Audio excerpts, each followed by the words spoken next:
مشهورترین روایت ها، جالبترین حکایت ها وابسته به پیدایش کل اسکندرکل را در همین موضع دریافتیم.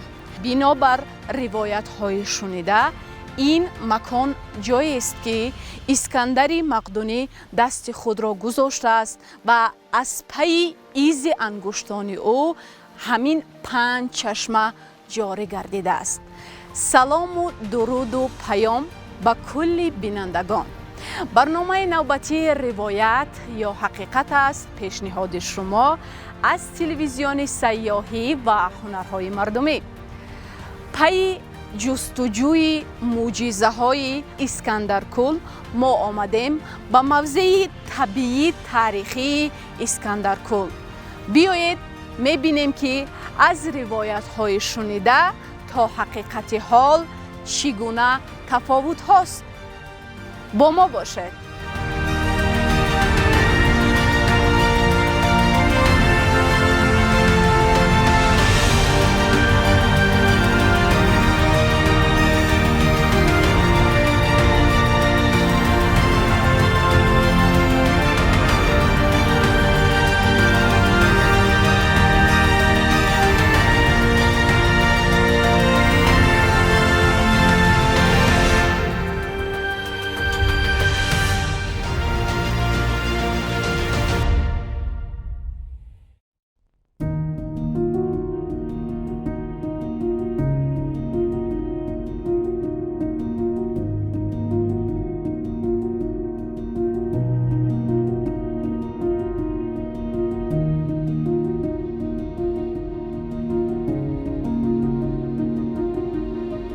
اسکندرکل یکی از کل‌های زیبای تاجیکستان و جهان در بلندی 2195 متر از سطح بر در حدود ناحیه عینی ولایت سوخت در دامنه کوههای حصار و فون که تا 5000 متر بلندی دارند جایگیر است.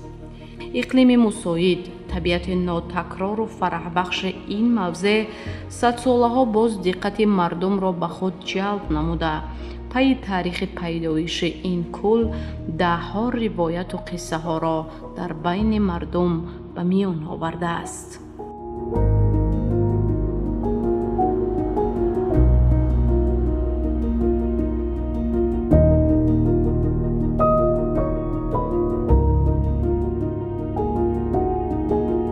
Озеро Искандаркуль – один из самых красивейших озер в мире. Озеро Искандаркуль находится находится на территории Фанских гор и между Фанских гор и Гисарский хребет. На высоте 2200 метров от уровня озера. Вот справа идет Гисарский хребет, красивейший гор, и ворота Фанских гор, озеро Искандаркуль. Озеро Искандаркуль находится на высоте 2200 метров.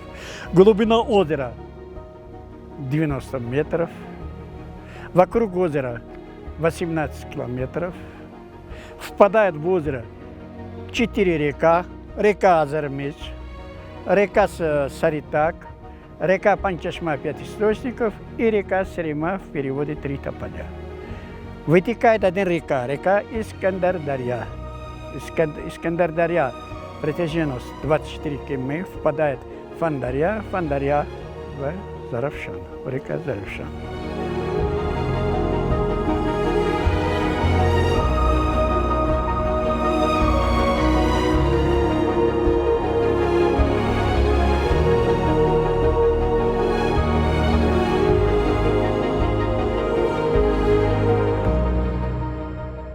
موافق روایت های شنیده اسکندرکل در عصر 4 پیش از میلاد پیدا گردیده است. بنابر یکی از روایت های مشهور ساکنان محلی گویا زمانی که اسکندر مقدونی به سمرقند حمله می کند توسط کوههای حصار و فون تا به موضع امروزه اسکندرکل می رسد.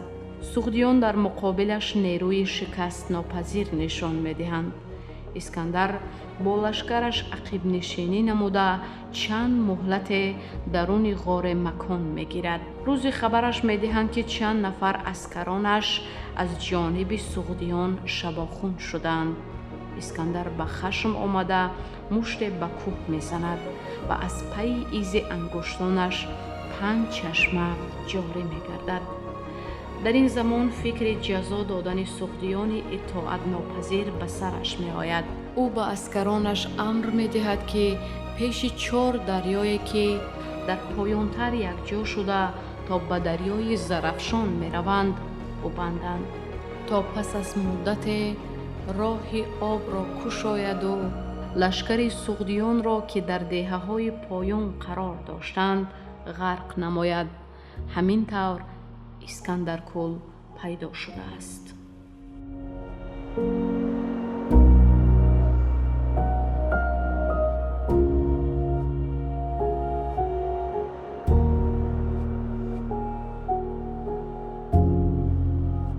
از دهان به دهان شنیدیم که اسکندرکول قراکول کول بوده است. کنده شده آمده مونده رفته. همین جام کول بودی، همین جام همین قشلق ایمان هم کول بودی. 3 بار کنده شدیگن اسکندرکول. بعد اسکندر آمده دهان همین کوپرو که تو قیر ریختگی قیر. هی کوپرو که تو آن هوازه قیر ریختگی. اونجا گیلده هم تو مون به هم اسکندرکول.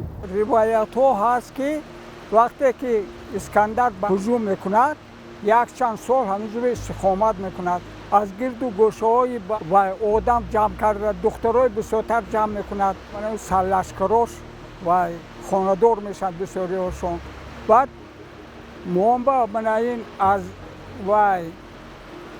سرطاق تا قرطاق یک روز وقت اینجا راه دارد. گذشته میریم پیاده میریم مویان پیاده میبین پیشا وقت با حصار رفته سودا مال برده سودا میکردیم با از اونجا چیزی چارای ضروری ما می آوردیم. راه هست اینجا ما با قرطاق نزدیک. بعد گویا که همین دخترای قشلاقی از جمع کرده خوشروش با حصار برده با لشکر کشهاش تقسیم میگرده. و یکی از زیباترین دختری رخشانیه، نامش رخشانه، با خودی اسکندر معقول میشد و اسکندر با وی خاندار میشود است. همین خیلی روایت ها هست.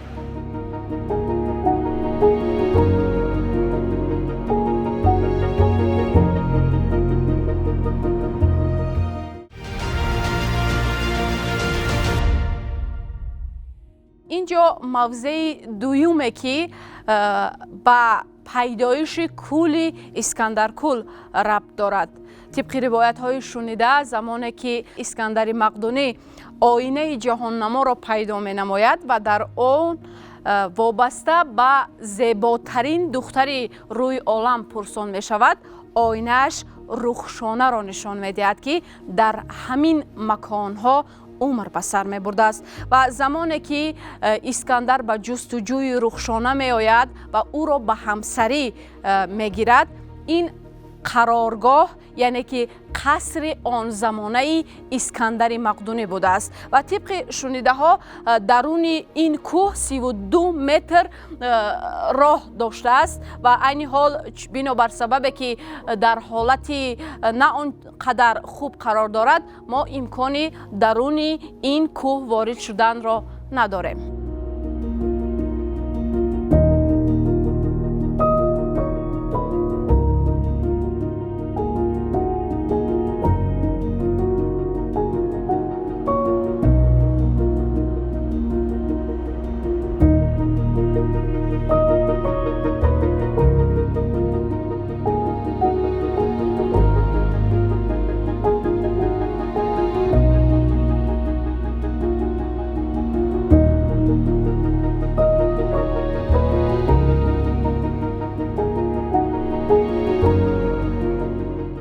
История озера. Есть версия, вот, когда Александр Македонский шел от Самарканда в сторону Памир, образовался это озеро.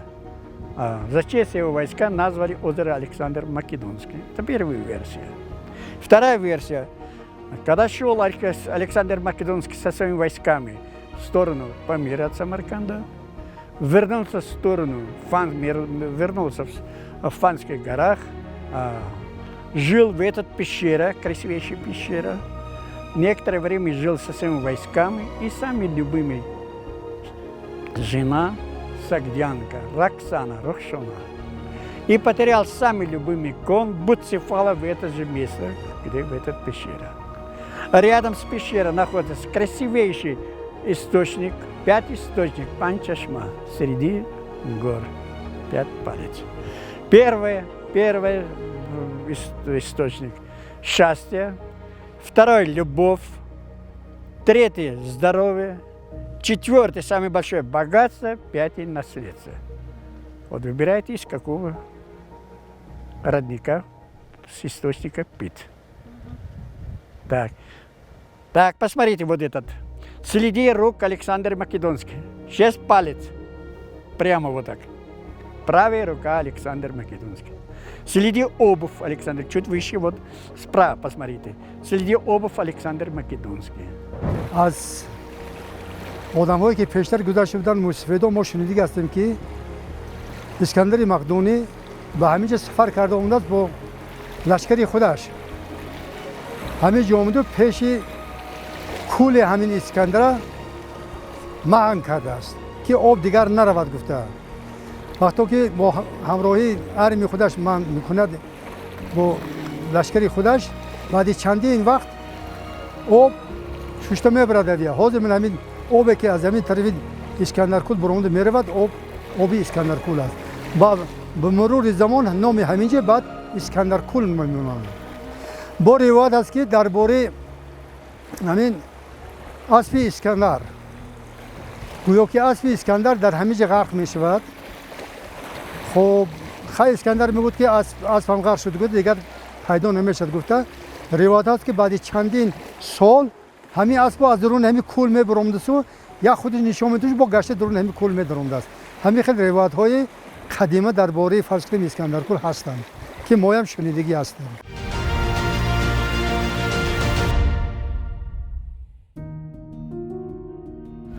از دل شب از لب ساحل کول اسکندرکول سلام بینندگان عزیز تلویزیون سیاحی و هنرهای مردمی. ادامه برنامه روایت یا حقیقت است پیشنهاد شما و عین حال ما قرار داریم در نزد ساحل اسکندرکول و چی ما را وادار ساخت در نصف شب به اینجا حضور نماییم. یکی از روایت های مشهوره که به کول اسکندرکول ربط دارد می باشد و ما در اینجا می بینیم که این روایت مشهور نه تنها دقت ما بلکه دقت ده ها سیاحان را به خود جلب نموده است. چی روایت است؟ یک جایه می شنویم.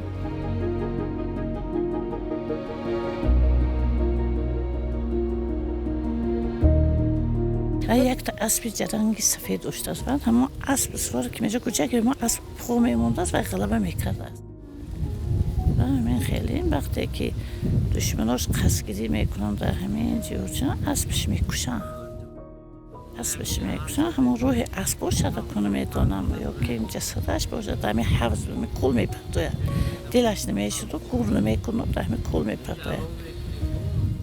اسکندر وقتی که این کول طبیعی بوده که خودش کول نمیگه خدا برای همین خیلی میکنم خیلی خفه میشه که این شکست میخوره که شکست میخوره میگود اسب هر چیز آدم نمیبینه ویا من همه چطور اگه میگه آدم پدرم اون وقتا میگفتن که از این اشتراکچی جنگ بودن پیش هر کی میشیستم میگفتن که من اسب هر چیز آدم نمون نمیکردم بیگای شنبه جمعی هم نبوده است. من چطور یک آدمی خدا دارم مکرک میام چطور من وقتی میدید است که در لبه می سبزی همینجا اسب جرنگی سفید که همین آدمات پیش روش میمونن که خود طرفی کل خودش میبرده است با بیدرک میشته است با همون گمشته میرفته است با اگه هزار گده 5 چند هزار بگان آدمی بامت دلش پاکی صافی و باشه یکی را چند نظر که درون همین کل میبرنده است از درون یمی کول میبرآمده است با چرا میگه اسب آبی چرا روحش به دست بیاره یا که باید خدا دور به دست بیاره با نیت استراحت ما ایرو چیه که ایرو همه تحریقی گذاشته که ما را اینطوری گودا بودیم در دوام میشتیم با بیام ما را گپ دیگه گپ نمیزد فقط ای تاریخی گذاشته گپ میزد انا ایرو خاطری همه ما همین روز نصیب روزی ما بوده ما هم آمدیم اینا همین را با چشم دیدیم ривоят ҳо ҳаст шихли искандари мақдунӣ ба ин минтақа ҳамчун лашкар кашида бар сафар кардааст вақте мебиёяд ки анбӯҳ будааст ҷангалзори беҳад зич онҷо мебиёяд бисёр ҷангалзори анбӯҳро ба нестӣ мебарад вале роҳе намеёбад ки ягон минтақаи баромад роҳ ёбад баромад намеёбад китобе аст искандария дар осурхонаи рим мавҷуд аст чунин китоб давлати италия сабт шудааст дар таърих оварда шудааст дар масъалаи ривоятҳо ҳаст лекин дар он китоб дарҷа нагаридааст ривояте аст ки буцефал аспи тозии искандари мақдунӣ вақте ғарқи дар ин кӯл ғарқ мешавад шабонгоҳҳои ҳафтаи як маротиба пайдо мегардидааст дар болои об аз ҳамон давра нафаҳмидем ки гуфта бошанд ягон кас ки мо ҳамин аспа дидем дар болои об ба ҳамин хотир мо ба ҳар ҳолат нигоҳ накарда тасмим мегирем доим ҳар сол бо рафиқон бо дӯстон бо меҳмоно бо рафиқони аз хориҷ омада сафар кунем ба ин минтақаи зебоманзар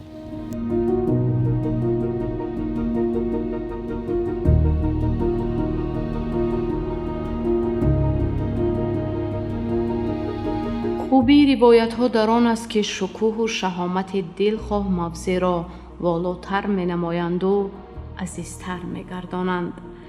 در حدود موضع اسکندرکل ده ها سیاحان داخلی و خارجی را دیدیم که پس از شنیدن روایت ها به این مکان زیبا به سیاحت آمده تا نصف شب گرد گلخن با هم آمده بودند و هر نفر قصه و روایت شنیده خود را وابسته به پیدا گردیدن اسکندرکل نقل میکرد. یکی از روایت های شنیده چنین بود که گویا وقتی که اسکندر مقدونی پس از جانبازی و تهدیدها موضع امروزه ولایت سغد را ضبط می نماید و راه سوی هندوستان می گیرد، اسب دوست داشته‌اش بودسفال بیمار می شود. اسکندر چاره جز ماندن اسبش را نمی بیند. بودسفال را به اسبان خود می گذارد و راه سوی هندوستان می گیرد. روز بودسفال به بلندی کوه برآمده شیهه جانگدازی می کشد که اطراف می لرزد و آن زمان راه کول اسکندر کنده می شود و او خود را به درون کول پرتافته ناپدید می شود. از همون زمان هر ماه شب ماه منیر آب کول تقسیم می شده است و از بین آن اسب سفید آبی بودسفال نمودار می گردیده است.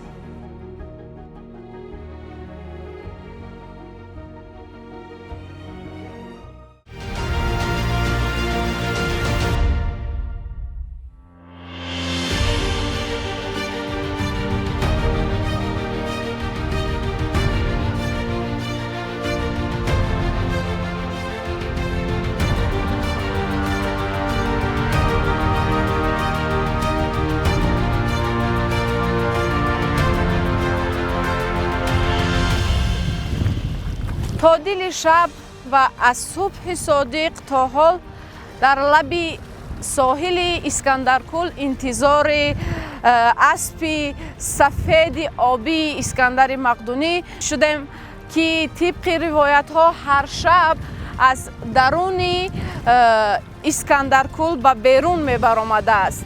اما تأسفش در این که دیدار با بودسفال насиби мо нашуд. Ва дар ин ҷо дар идома ақидаи олимонро вобаста ба ривоятҳои Искандаркул якҷоя мешунавем.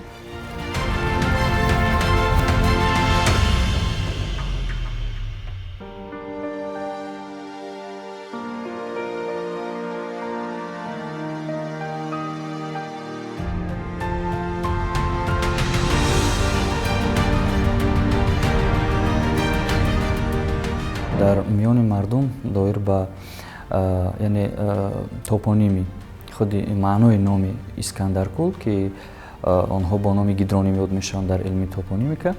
хуб ривоятҳои зиёде мавҷуд ҳастанд ки хуб бештари онҳо пайдоиши худи ин номро ба яке аз гӯем сарлашкарони маъруфи мақдунӣ ва яке аз забткорони гӯем осиёи миёна Искандари Мақдунӣ рабт мегӯянд. албатта чунин ривоятҳо хеле зиёд ҳастанд ва дар афсонаҳо дар қиссаҳо ва бисёр вом мехӯранд ки бештари онҳо яъне моҳиятан ба он ҷанбаст мешаванд ки гӯё Искандар маҳз ҳамин кӯлро бино карда бошад. албатта ривояте аст ки гӯё аспиё дар он ҷо ғарқ шуду аз он ғамгин шуду баъдтар ва хулоса кадоми онҳоро нагирем онҳо ба фаъолияти ин ҷаҳонкушо иртибот мегиранд. этимологияи топонимҳо ва гидронимҳо яъне номҳои марбут ба мавзеъҳои обӣ ва мавзеъҳои географӣ таърихи бағоят рангин ва пурғановате дорад, махсусан дар ҷойҳо гидрономҳои Тоҷикистон ки ба онҳоро рабт медиҳанд ба баъзе шахсиятҳо ва дар ин раванд фаҳмиши мардум комилан дигар аст ки ҳанӯз дар солҳои 60-уми асри гузашта яке аз ховаршиносони маъруфи шӯравӣ ва Тоҷикистон Алберт Хиромов гуфта буд ки боварҳо ва фаҳмишҳои мардум доир ба этимологияи мавзеъҳои географӣ муҳаққиқону олимонро ба хатогиҳо мебарад. Он чи ки ба ривоятҳо рабт дорад онҳоро низ таҳқиқ намудан яъне ба хулоса омадан мумкин аст ки бинед масалан бисёре аз классикони мо атрофи Искандарномаҳо офариданд. албатта мо имрӯз муҳокимаи онҳо ки дурусту нодуруст буд бешак ин ҷо назари мо манфӣ аст ба он маънае ки мо як истилоҳгарро масалан тавсифу васф кардем ва муаррифӣ кардем ва аз тарафи дигар дар мардуми мо ки бештар ба масалан мусулмон ҳастем ва таваҷҷӯҳ ба каломи масалан шаръиву Қуръон дорем ва дар байни мардуми мо як масалан назарияи маъмул аст ва он ибтидои худро аз ҳамон шояд асори классикони мо гирад аз он намояндагони масалан адабиёти мо гирад ки Искандари Мақдуниро бо он Искандаре ки дар Қуръон ёд мешавад як медонад ва инҳо ҳама заминашон барои он ки дар миёни мардум чунин мафҳумҳо бо ривоятҳои беасос бисёр зиёд паҳн шавад. аз он ҷумла мо ино дар мисоли Искандаркул дида метавонем. дар воқеъ Искандаркул яке аз кӯлҳои калонтарин дар қаторкӯи Ҳисори Олой маҳсуб ёфта он дурдонаи нодиртарин барои кишвари мо ба ҳисоб меравад. қобили зикр аст ки дар адабиётҳои илмӣ ва илмии оммавӣ нисбати ин кӯл гарчанде асару рисолаҳои зиёде таълиф шуда бошад ҳам вале агар муҳтавои онро гӯем то кунун ин кӯл ба таври дақиқ омӯхта нашудааст. танҳо аз нуқтаи назари гуногун маълум мешавад ки дар асоси экспедитсияи комплексии соли 1932 ки дар Тоисон баргузор гарда буд олимону коршиносон ин кӯлро ҳамчун ёдгории табиӣ тасним дода зарурияти ташкил намудани парваришгоҳро дар он ба миён гузошта буданд. боис зикр аст ки ҳудуд ва атрофи ин кӯл ҳамчун парваришгоҳ аз соли 1956 инҷониб фаъолият менамояд. зарурияти ташкил намудани ин парваришгоҳ вобаста ба муаммоҳои экологӣ аз вуҷуд омад вале далелҳои илмӣ собит менамояд ки дар ин ҷо олимони зиёде аз соли 1841 то кунун ин диёрро таҳлилу таҳқиқ намуда вобаста ба замон назару андешаҳои худро баён намуданд. аз далилу андешаҳои овардаи олимон маълум мегардад ки олами набототи ин кӯл бой ғанӣ буда бештар аз 1000 намуди набототро фаро мегирад. 70 намуди он ҳамчун растаниҳои шифобахш дар соҳаи фармасевтикӣ ба таври васеъ истифода мешавад. воқеан кӯлҳо инҳо объектҳои омӯзиши яке аз бахшҳои муҳимтарини илми гидрология лимнология мебошанд, чун то солҳои охир дар олимон бар он андеша буданд ки ҷумҳурии тоҷикистон аз кӯлҳо камбағал аст. баъд аз оне ки илми гидрология рушд намуд, далелҳои мушаххаси илмӣ собит намуданд ки ҷумҳурии тоҷикистон яке аз кишварҳои бойтарин аз кӯлҳо мебошад. искандаркӯл ҳамчун калонтарин кӯл дар ҳавзаи дарёи Зарафшон ва инчунин вилояти Суғд маҳсуб меёбад ки яке аз ҷойҳои ҷолиби сайёҳӣ аст ва бинобар ин доир ба пайдоиши мафҳуми искандаркӯл фикру андешаҳо комилан мутафовит ҳастанд ва доир махсусан онро рабт метиҳанд ба яке аз сарлашкарони юнонӣ ё ин ки Мақдунӣ, Искандари Мақдунӣ. вале далелҳои мушаххаси илмӣ собит намуданд ки кӯлҳое ки дар ҷумҳурии тоҷикистон мавҷуд ҳастанд аз нигоҳи пайдоиш ба 4 гурӯҳ тақсим мешаванд. кӯли искандаркӯл пайдоиши омехта дорад, яъне дар пайдоиши кӯли искандаркӯл ҳам унсурҳои тектоникӣ, ҳам унсурҳои пиряхӣ ва ҳам унсурҳои баландшавии релеф ба назар мерасад. ва далелҳои мушаххаси илмӣ собит менамоянд ки кӯли искандаркӯл ҳанӯз дар давраи ташаккули мавҷҳои палеосейсмикӣ, яъне дар давраи ташаккулёбии релефи кунунии ҳавзаи дарёи Зарафшон пайдо шудааст. ҷоизи зикр аст ки агар ба далелҳои илмӣ назар намоем, ин кӯл тақрибан дар баландии 2200 метр аз сатҳи баҳр воқеъ гарда аз 5 чашма ва 4 дарё манбаи ғизояш мебошад ва чуқури он ба таври максималӣ 72, дар баъзе адабиётҳо 86 метр зикр ёфтааст. лекин паҳлӯи дигари искандаркӯл дар он аст ки дар бораи пайдоиши он дар байни олимону коршиносон ягонагии нуқтаи назар вуҷуд надорад. агар ба арзишҳои таърихӣ намоем, онро ба Искандари Мақдунӣ, пайдоиши ин кӯлро ба Искандари Мақдунӣ вобаста менамоянд. агар ба арзишҳои илмӣ такя намоем, маълум мегардад ки дар натиҷаи кандашавии як пораи кӯл ин кӯл ба вуҷуд омадааст. ва дар ин ҷо фарзиҳо гуногунанд. то фарзиҳое ки тавонад якдигарро ба таври бутун инъикос накунад, аз тарафи олимон ба таври дақиқ омӯхта шудагӣ нест ва пайвастан мардуми маҳал фарз вақте ки зимни ворид шудан ба Искандаркӯл, мардум фарзиҳои гуногунро қайд мекунад. он раванди забткориҳои юнону мақдуниҳо дар сарзамини мо, яъне осиёи маваронаҳро хуросони таърихӣ, ин бевосита манбаъҳои асосии худи манбаъҳои юнону румӣ ҳастанд ва осори он муаррихони ин миллатҳо. бинед масалан дар ин бора асарҳои арзишманд дорад Квин Курци, Ариант, хоб ва даҳҳои дигарро ном бурдан мумкин аст ки онҳо ҳеҷ куҷое дар бораи забти ин сарзаминҳо, махсусан ман дар назар дорам он ҳудуде ки имрӯз Искандаркӯл ҷойгир аст, аз ҷониби худи лашкари юнону мақдунӣ ҳеҷ як ишорае ҳатто нест. ва манобеи муаррихони мо низ ба ин ақидаанд ки яъне Искандар ҳеҷ гоҳ ба ин сарзамине ки имрӯза масалан худи кӯли Искандаркӯл аст, яъне ноҳияи айнӣ худи тараф Панҷакӣ инҷо наомада буд, зеро ки ҳатто мо дар бораи муборизаи қаҳрамониҳои масалан Спитамену, Катану, Овсену, Ориомизу дигар медонем ки онҳо дар номҳои гуногун масалан аз Ҳеродот сар карда ёд карданд ки масалан инҳо мубориза буданд, аммо ҳеҷ куҷое ҳатто дар ин бора чизе нест. хуб бубинед, бисёре аз он ривоятҳо, масалан аз он ривоятҳое ки яке аз ин ривоятҳои маъруфе ки мегӯянд ки Искандар барои ҷазо додани мардуми Миёнкол, яъне қисмати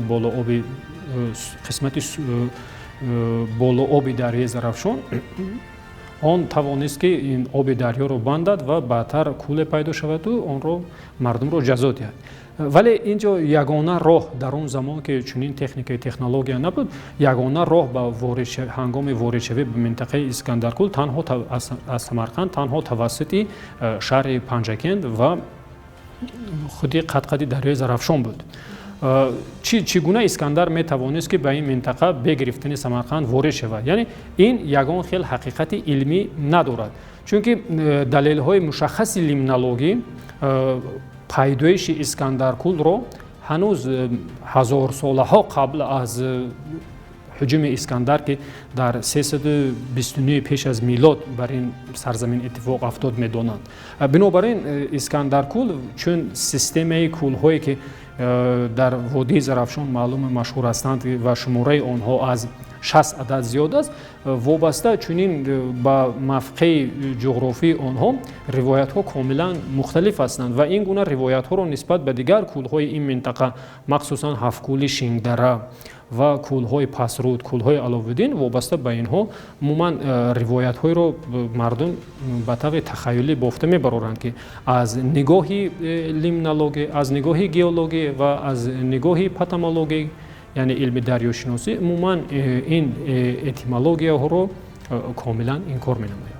назаре аст ки дар як муаррихи бисёр забардаст дорем, устод Юсуфшоҳ Яъқубов, ва он ҳамон ёдгориҳои бостонии болоби Зарафшон китоби хурд дорад. Дар он ҷо ҳамин нуқтаи назарро пешниҳод мекунад ки яъне то масалан истилоҳи Русия, ин албатта Русияи шӯравӣ нест, балки Русияи шоҳӣ аст. Мо агар бинем аз нимаи дуюми асри 19 Осиё меонанист аз ҷониби Русияи подшоҳӣ тасхир шуд ва дар ҳамин замина пайдо шуда бошад ин назар. Аммо Бартолд каме ин нуқтаро тағйир медиҳад. Ӯ мегӯяд ки дар воқеъ Бартолд низ яке аз донандагон ва шарқшиносони бузурги рус. Нуқтаи назаре ки ӯ пешниҳод мекунад ҳамин аст ки ин ном дар тамоми таърихи асримонагӣ во намехӯрад. Ва мо гуфтем Айн, Дарёжа, масалан бинед Маҷмаъ, номҳое ки дар Ал-Муқаддасиву Хурдод Беҳуд масалан ҳудудул оламу дигар ёд карданд. Ва дар он ҷо ӯ назареро пешниҳод мекунад, яъне ин ном дар асрҳои миёна маъмул набуд ва бо чунин ном низ ёд намешуд. Аммо ӯ хронологияи яъне пайдоиши онро ба асри 18 рабт медиҳад. Аммо агар ин давраро бинем, яъне он ҷо дар таърихи Русия чанд Искандар аст ё Александр мегӯем. Мо дар бораи Александр ягам маълумот дорем ки дар ин давра равобит бо Осиёи миёна буд. Ва ман фикр мекунам ки ин назаре аст ки имрӯз гарчанде масалан як далели муътамад нест, аммо то ҷои воқеият дорад. Ва албатта чунки бинед дар номгузории русҳо ин чиз маъмул буд. Масалан Петроград, яъне шаҳри Петербурги имрӯза бо номи Пётр аст. Хуб даҳҳои дигар ҳамин хел. Ва албатта ҳамин номгузории шӯравӣ низ яъне он хоси маданияти русҳо буд, хоси номгузории русҳо буд ки баъдтар ба мо гузашт. Ва албатта ин шояд то ҷои воқеият дошта бошад, аммо бори дигар такрор мекунам ки далели муътамад, як манбаи муътамад дар ин бора мо надорем.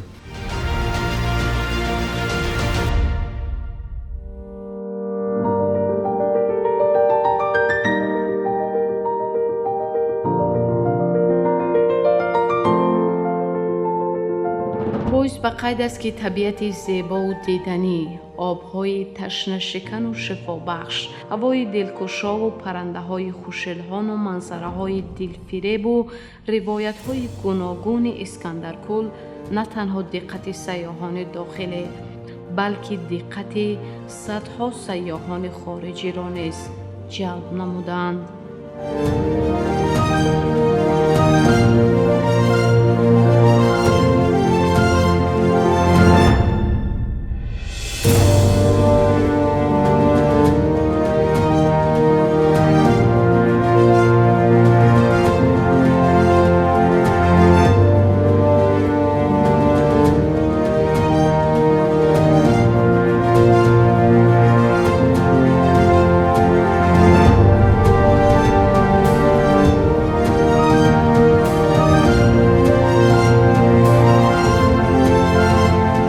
So about Iskandarkul, I read it in a blog.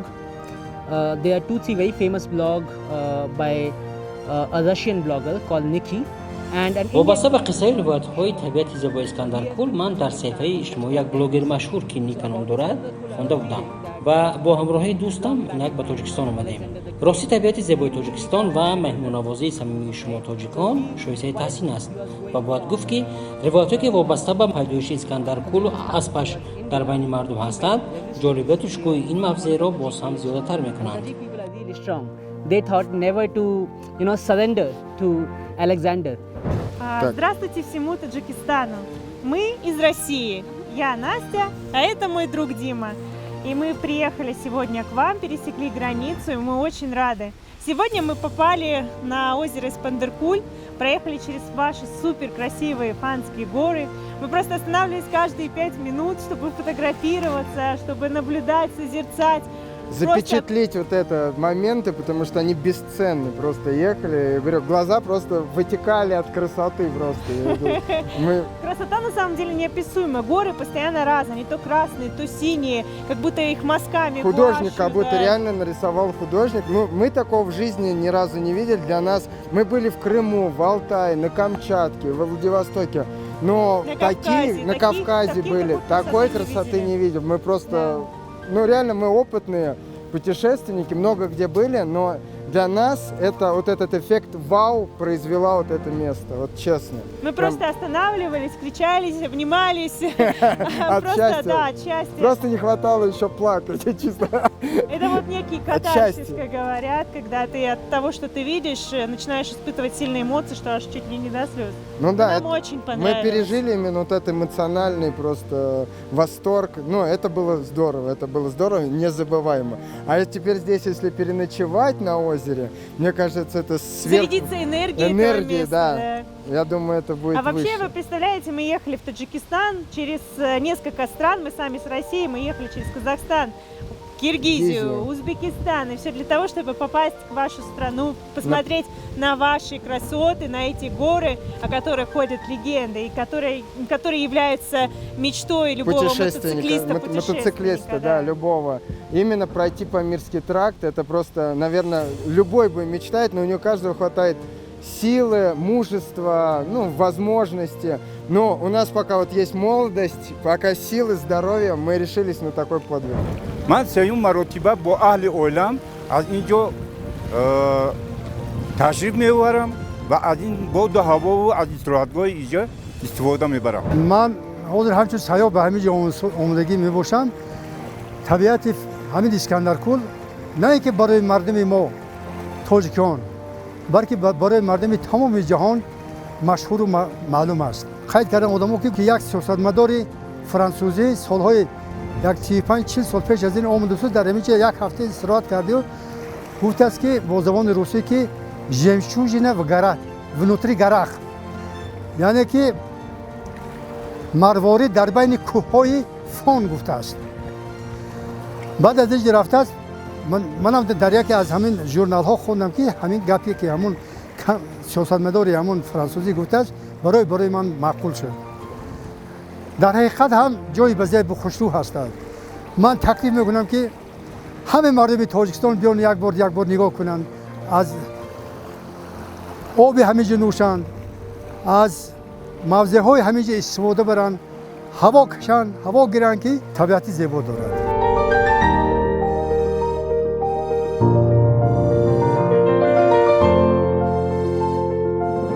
ما از شهر دوشنبه اومدیم. فرزندو که تعطیل بار اومدن شنیدیم که در اینجا استراحتگاه خوب است اسکندرکول.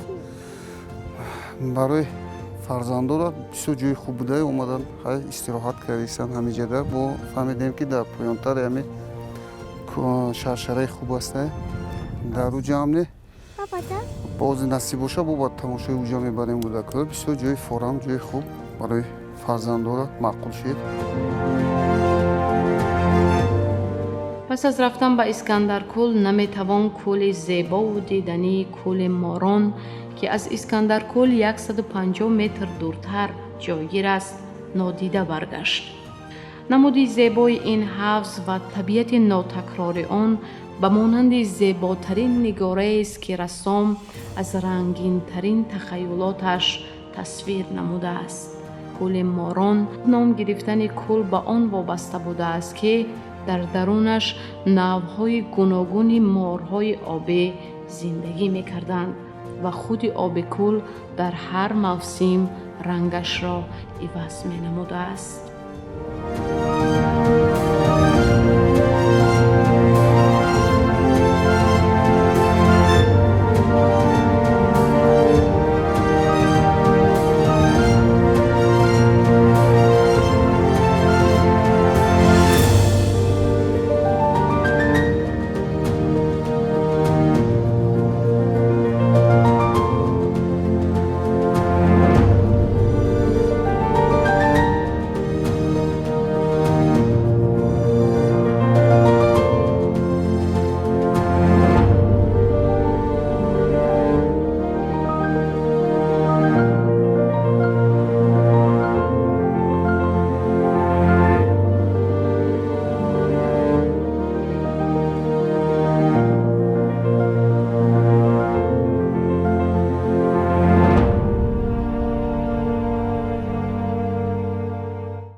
بهر پاسداری و حفظ مکانهای زیبای طبیعی و تاریخی بودن روایت ها خیلی خوب است. زیرا احترام آدمان را بهر پاسداری و حفظ طبیعت زیبای وطن زیاد می‌گرداند و شهرت آن را افزونتر می‌نماید. اما بهر معرفی امکانیت‌های باستانی و تاریخی و طبیعی وطن در سطح جهانی شرح علمی خیلی مهم است. موضع طبیعی تاریخی اسکندرکل چندین سال هاست باز مورد توجه خاص محققان علمی قرار گرفته وابسته به پیدایش آن از جانب خادمان علم‌های گوناگون عقیده‌های مختلف پیشنهاد گردیدند.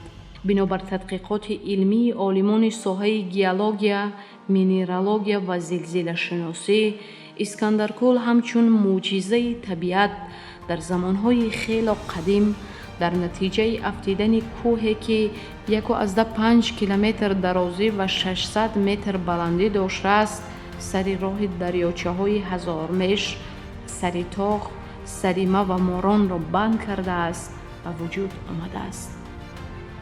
در تمام تاریخ پیدایش راه اسکندرکل 2 مراتبه کنده شده اسکندر دریا پیدا گردیده است و پژوهشگران بر آن عقیده‌اند که در ابتدا سطح آب کل بلندتر بیش از 120 متر بوده است و نشانه آن تا به امروز در کوههای اطراف کل نقش بسته است. بنابر نقطه نظر پژوهشگران و واقعه‌نگاران تاریخی، اسکندرکل در عصرهای گوناگون با نام‌های مختلف یاد شده است. از جمله در عصر 11 خردادبه این کل را عین و دریا، ابن حوکل الاستخری و المقدسی با نام مجمع یعنی جمع آب مؤلف حدود العالم باشد، اسکندرکل امروزه را با نام دریاژه نام برده است. در سرچشمه های نیمه دوم عصر 19 در صفحه های علمی ادبیات روس اولین مراتبه نام این کل اسکندرکل یاد شده است. چطور و از طرف کی نام گذاشته شدن اسکندرکل حالا از جانب عالمان دقیق نشده است. اما قسمتی از تاریخ نگاران به آن نظرند که این نام میتواند به شاهان امپریای روس الکساندر علاقه داشته باشد، نه به اسکندر مقدونی، زیرا که در یگان سرچشمه علمی بابت ضبط حدود امروزه اسکندرکل سرچشمه عمیق و دقیق پیدا نگردیده است. خادمان علمی زبانشناسی باشند بر آن نظرند که تاریخ پیدایش نام اسکندرکل به واژه قدیمه سوغدی ایسک وابسته است. یعنی کلمه اسکندرکل از 3 جزء عبارت بوده، از روی قالب معمولی کلمه سازی سوغدی ساخته شده، عبارت از ایسک بالا، بلندی، اندر شکل کلاسیکی پیشاینده در و کل منبع آب می باشد. یعنی مضمون ازلی و درست اسکندرکل معنای کل در بلندی را داشته، به نام یگان شخصیت ارتباط ندارد.